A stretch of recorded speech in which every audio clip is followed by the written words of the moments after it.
Council President Dangler, go ahead. Good evening. The April 9th, 2020 meeting for the Long Branch City Council has now come to order. Roll call. Mr. Vieira? Here. Dr. Vogt? Here. Mrs. Wittes? Here. Dr. Selly? Here. And Mr. Dangler? Here. We will now recite the Pledge of Allegiance. I pledge allegiance to the flag of the United States of America, and to the republic for which it stands, one nation, under God, indivisible, with liberty and justice for all. I hereby certify that this meeting has been posted in the newspaper in accordance with the Open Public Meetings Act and posted as required by law.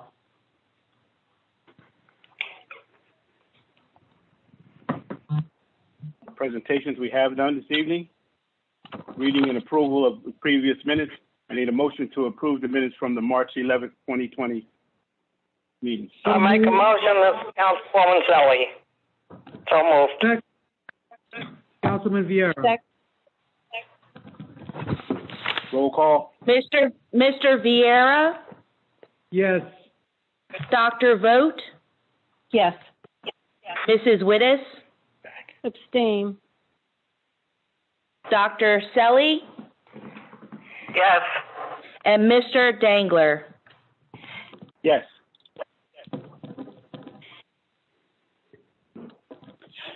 Consideration of ordinance, public hearing, and final consideration.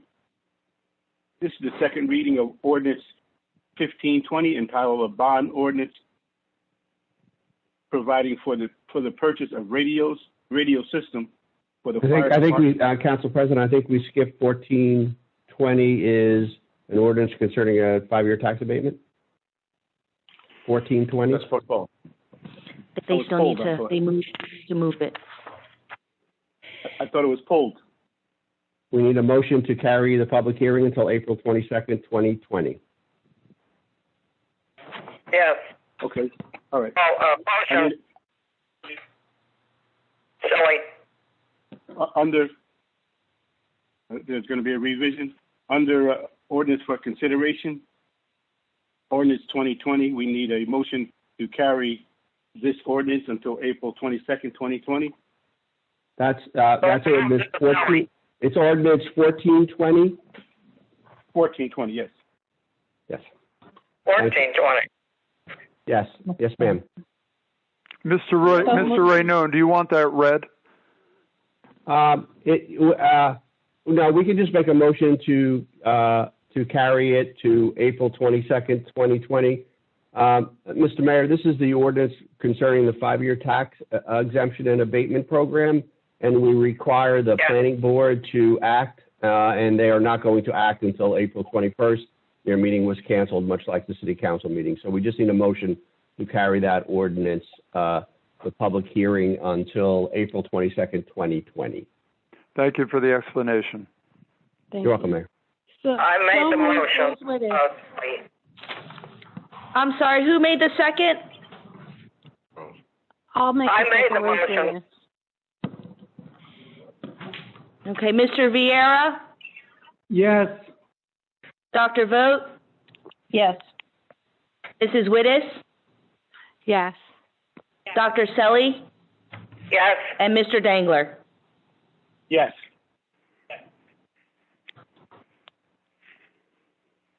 This is the second reading of ordinance 15-20 entitled a bond providing for the purchase of radio system for the fire department by and in the city of Long Branch for the county of Monmouth, the state of New Jersey, appropriating $675,000, therefore, and authorizing the issuance of $642,500 bond or note of the city of Long Branch,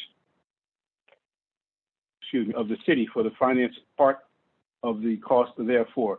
This ordinance was introduced on February 26, 2020. I need a motion to open the public hearing. So moved, So moved, Councilman Vieira. All in favor? I'm sorry. Council President Dangler, I'm sorry. Can I have that motion again? So moved, ma'am. Councilman Vieira. You want me to read it again? I need a second. I need a second, Dangler, from one of the council members. Second, Rose Okay. Wittes. Thank you. You're welcome. If there's any member of the public that has a comment to make regarding the ordinance only, please dial *9 on your phone, and the operator will call on you by your last 3 digits of your phone number. When you are called upon, state your name and address clearly for the record. You will be given 5 minutes and may only speak once. Caller whose phone number ends in 350, you may go ahead. Please state your name. Oh, yes, Ernest McNally, born in Long Branch. I live in Asbury Park, New Jersey. Relative to this ordinance, I'd like to say that it sounds like we're talking close to $750,000, and it seems like for the fire department, and I'm not sure that the public is represented in terms of questioning, was there a bidding process? I mean, Long Branch Fire Department and City has a long history of bonding and financing things for the fire department that when the public finds out, they're always surprised and shocked. So I guess this will just happen at a meeting that unfortunately can't take place in person, which loses the effect of the public. There's probably a lot of people who can't comment now, who may not know how or not have the availability of the technology, and therefore almost $750,000 in radios. It just seems like it never ends. It never ends the way things are slipped through, and the public has no input, and it's just bonding, and who's paying all this bonding? The homeowners in Asbury, not the condo owners, not the pilot programs, not the tax abatement people. The people who can least afford it are being driven out of the city. That's all I have to say. Thank you.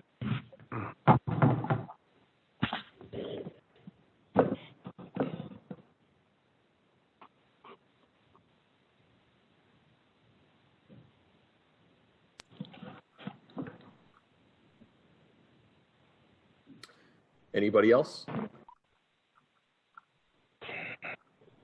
I need a motion to close. So moved, Councilman Vieira.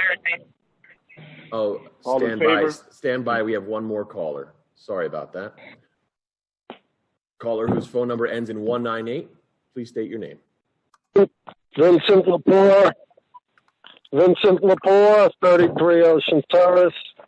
On the bond ordinance, I'm requesting that the matter be postponed for a vote. This state is now in a declaration by the governor of a state of emergency. We should not be bonding anything at the current time. We only have a 2% municipal cap, and we have revenue decline. This city is facing some severe challenging times. A $675,000 bond right now is not appropriate. Until we see clear of this economic emergency, I'm requesting that this matter be tabled. Should you not table it, it's fiscal irresponsibility on the part of this council. I am requesting, if you don't table it, a no vote. That's all.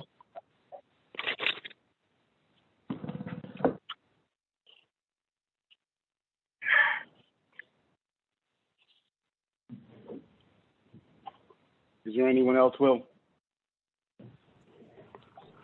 There are no more participants. I need a motion to close. So moved, Councilman Vieira. All in favor? Aye. So moved. This is the third reading of ordinance 1520, entitled a bond ordinance providing for the purchase of radio system for the fire department by and in the city of Long Branch in the county of Monmouth, the state of New Jersey, appropriating $675,000, therefore authorizing the issuance of $642,500 bonds or notes of the city to finance part of the cost therefore. I need a motion to adopt the third and final reading, advertised according to law. So moved, Councilman Vogt. Do I have a second? Second, I need a vote. Roll call. Mr. Viera, Yes. Dr. Vogt, Yes. Mrs. Wittes, Yes. Dr. Selly, Yes. Mr. Dangler. Yes.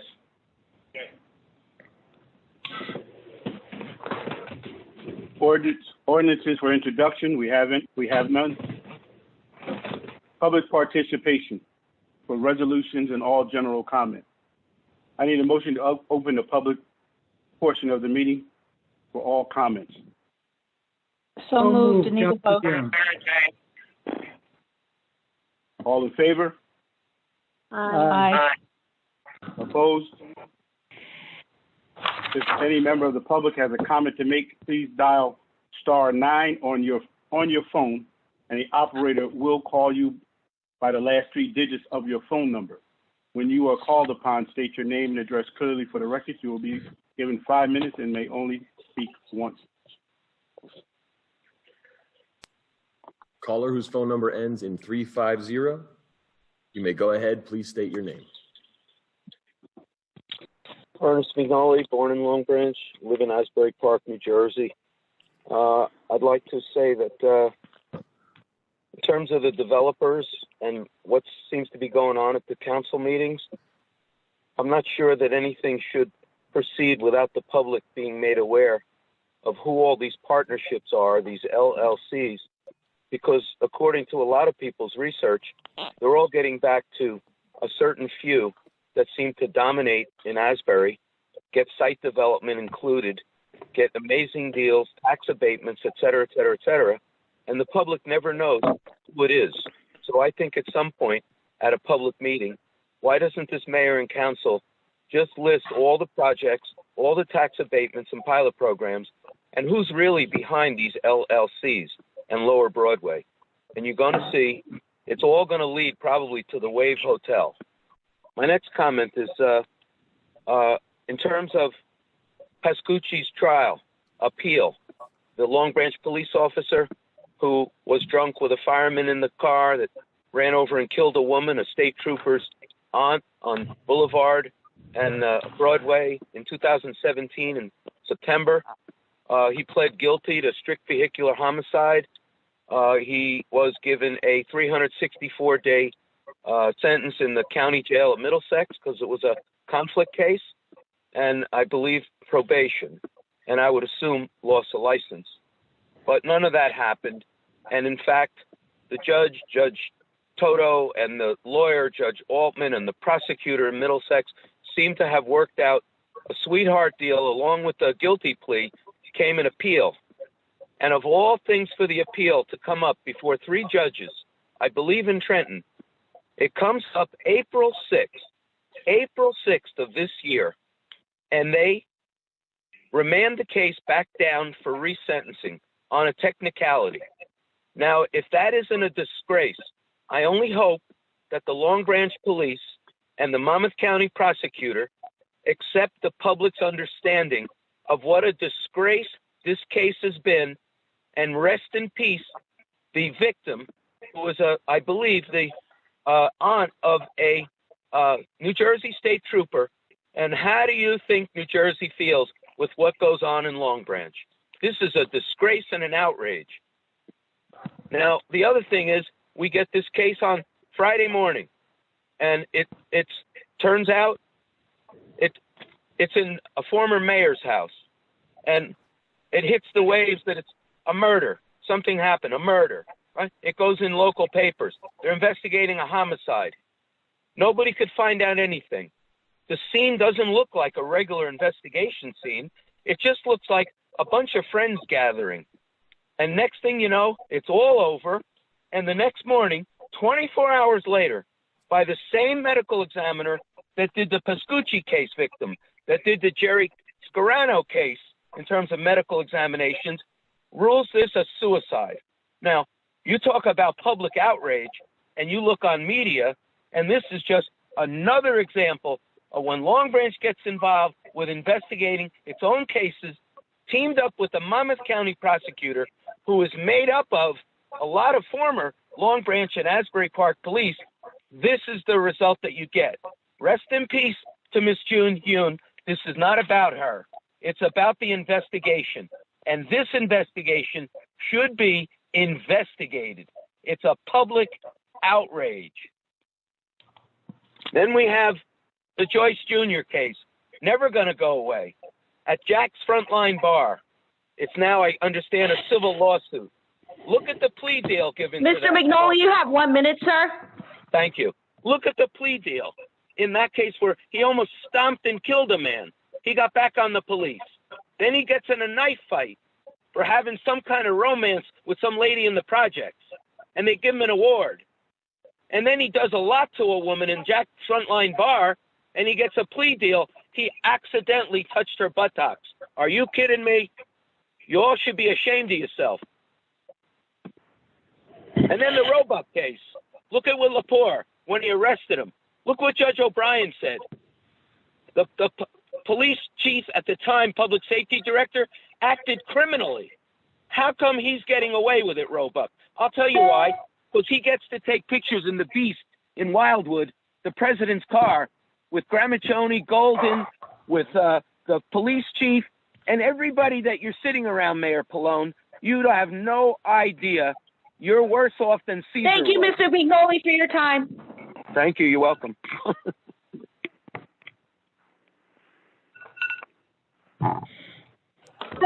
Caller whose phone number ends in 384, please state your name. Go ahead. Hi, this is Patty Baraki. I just wanted to know, does the stop construction order that's been put in place, is that going to affect any of the agreements that were made with the developers along the oceanfront? No. No? No, it doesn't affect them. Is your question whether or not the construction is going to stop or whether it affects those agreements? No, if it affects the agreements, if they have to stop their work. Okay, No. Thank you.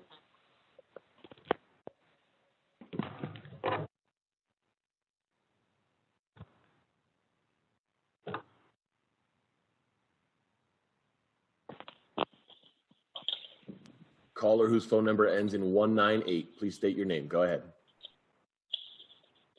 Vincent Lepore. I request 1 minute notification, Madam Clerk. To start on a positive note, during these trying times, I'd like to compliment the library director and her staff for doing a very good job with community resources page and the databases. They're keeping the functions of the library connected with the people of this city, and that is so important. Thanks again to the library director and her staff. 3 resolutions concerning the library, 63, 64, 65 tonight, concern a library community center. Resolution 63 has a 50-50 match in the contribution. The director of the library has been very sharp in applying for her 50% under the Library Construction Bond Act, which will not cost the taxpayers anything. The city, on the other hand, the municipal, has agreed to match on a 50%. The total cost of this building is $13,150,000. The municipal, in this resolution, has not declared where $6,575,000 is coming from. Although the application deadlines are due, and the intent of the Library Community Center is sound and just, Pallone, you're going to listen loud and clear. You can get that money from the feds if your brother worked hard enough for it, your brother congressman. Don't think for 1 second, Pallone, that you're going to parlay a developer tax abatement and another quid pro quo for the 50% match of this library community center so as to enrich your pay-to-play gravy train at the expense of the residents of this city left holding the bag. It's not going to happen. Talking about tax abatements in a state of emergency, this city should immediately end all current and ongoing future development tax abatements. It's unjust that the city would continue them in a severe fiscal crisis as now. We want the people of this city to endure economic hardship, then it should be equally applied to Kushner Development and the other developers with their multi-year tax abatements. The hardship justifies voiding the tax abatements now. R66, Monmouth University and the summer rentals. No, I'm requesting a no vote. The property, although tax exempt, needs an MIA appraisal with this resolution, done prior to any agreement with a hybrid tax scheme.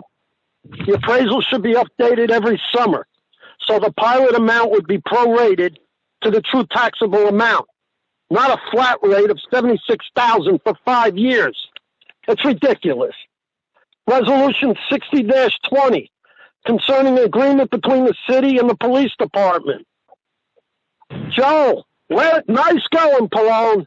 You're sneaking another one through. In the middle of an economic emergency this city is experiencing, you're putting through almost an 11% increase for the top brass of the police department. During an economic hardship, are the residents of this city on average getting an 11% increase? Shame on you, Pallone, and shame on this council. You people are disgusting, outright disgusting, giving almost an 11% increase in the salaries of the brass of the police department. That's junk government, outright junk government, because we're on telephone, you're getting away with it. Thank you, Madam Clerk. Finally, it's Easter. And everybody's heard of Peter Cottontail, the bunny. Well, here comes Peter Cottontail, hopping down the bunny trail, warning people of Team Pallone's ways. Here comes Peter Cottontail, hopping down the bunny trail, exposing Team Pallone's backstabbing lies every day. Here comes Peter Cottontail, hopping down the bunny trail, telling of promises that were reneged, and in the process, leaving Pallone and his council baskets filled with rotten eggs. The end.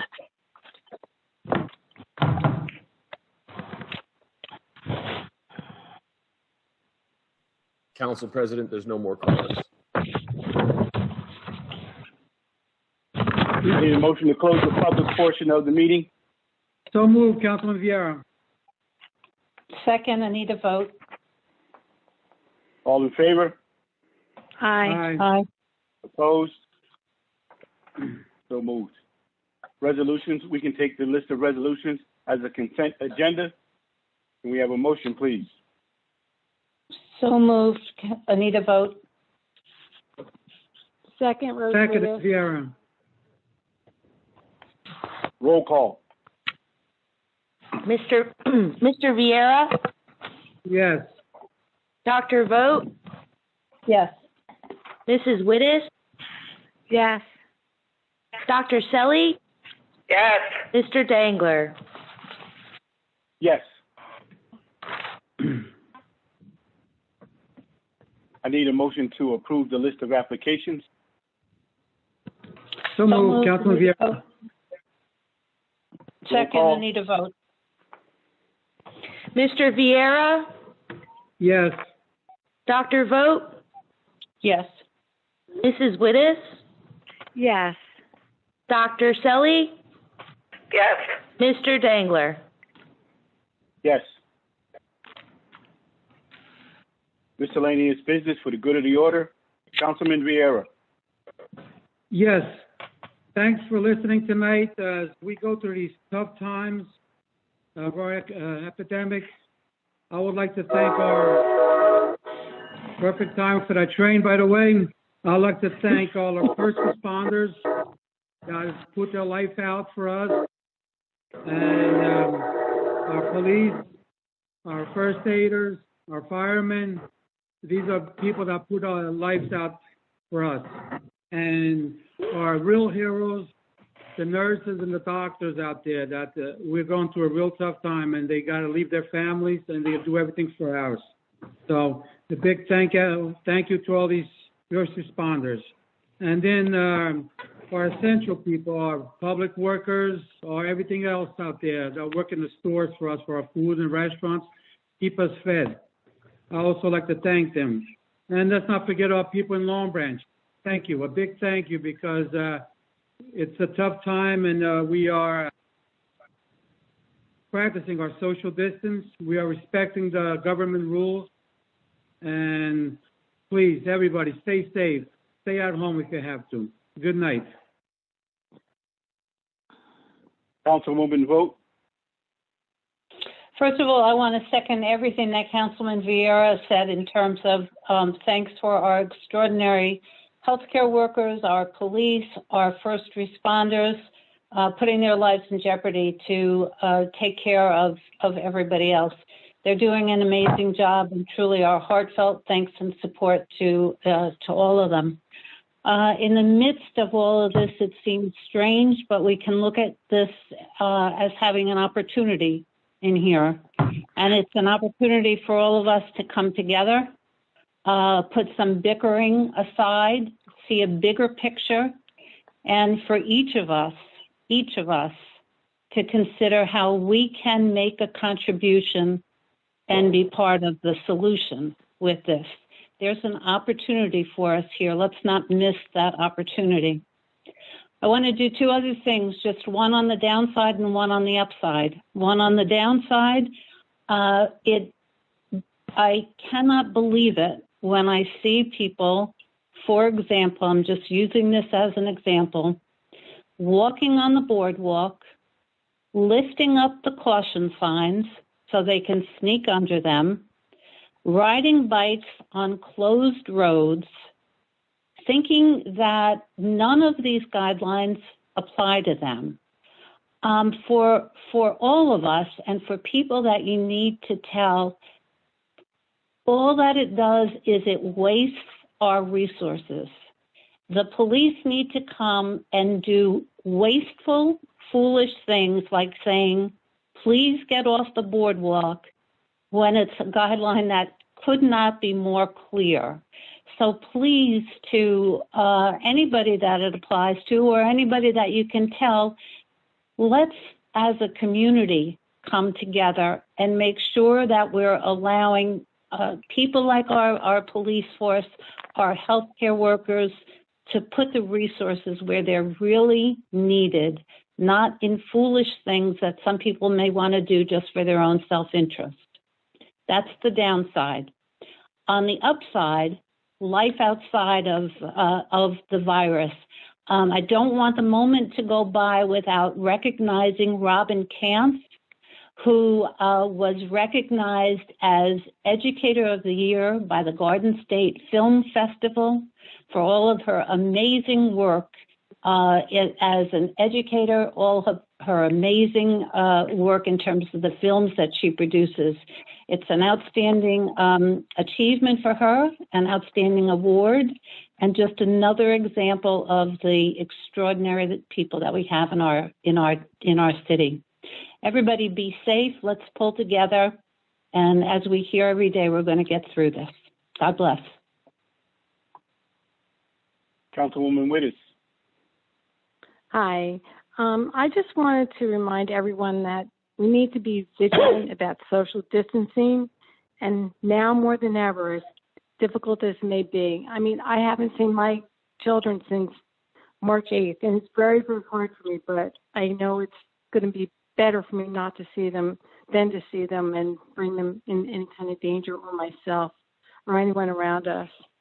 I'd like to thank our first responders, doctors, nurses, medical staff who work tirelessly to help those in need and who deserve our utmost respect. And I would like to wish everyone a happy and healthy holiday, and please be safe. Thank you. Councilwoman Selly. Yes, good evening. I'm not going to take anybody's time and reiterate everything everybody has said because what they've said is very important. And all I can say to everybody is stay safe, stay healthy, and also have a happy Easter. Thank you. Mayor Pallone. Thank you, Council President. I just want to take this time to basically say what everyone else has said and give a big thank you to all our first responders, our healthcare workers, city employees, and actually all other essential employees all over our city, county, and state. All of you have been working during this pandemic and helping to keep all of us safe. And I also want to thank all our volunteers and businesses that have donated their time, their money, and their supplies. I'd also like to remind residents that we're here for you at City Hall for anything you may need, so please give us a call at 732-222-7000, and we'll try to assist you as the best we can. Remember to please continue to check our website, especially the coronavirus page that we have, social media for all our updates that we've been putting out during the pandemic. And again, I want to stay safe, be well, and I want to finally wish each and every one of you a safe and happy holiday weekend. Thank you, Mayor. I would certainly like to echo everything in regards to our first responders, the medical staff, no matter where they're working at. As an essential employee myself, I know how tense it is when you have to go out and possibly put yourself at risk. So I do want to personally thank certainly the police department and the fire department and our nursing staff here in Long Branch. And also, lastly, two things. One, I want everyone to have a happy Easter, as happy as it can be. If you have children, maybe you can just dye some eggs and just hide them around the house. Have the children try and find them throughout the house since they're all home, or even maybe even in their own yard if they're outside just getting some air. And the last thing I want to say is no matter what your particular faith is, whatever your religion is, just pray that we all stay safe and get through this as quickly as possible, but more importantly, that we all get through this safe with as less casualty as possible. Thank you, and God bless you all. Do we have a motion to adjourn? So moved, Rose Wittes. Anita Rose, second. Yeah. All in favor? Aye. Opposed? Good night, everyone, and be safe. Good night. Thank you, you too. Good night. Good night. All right. George Jackson.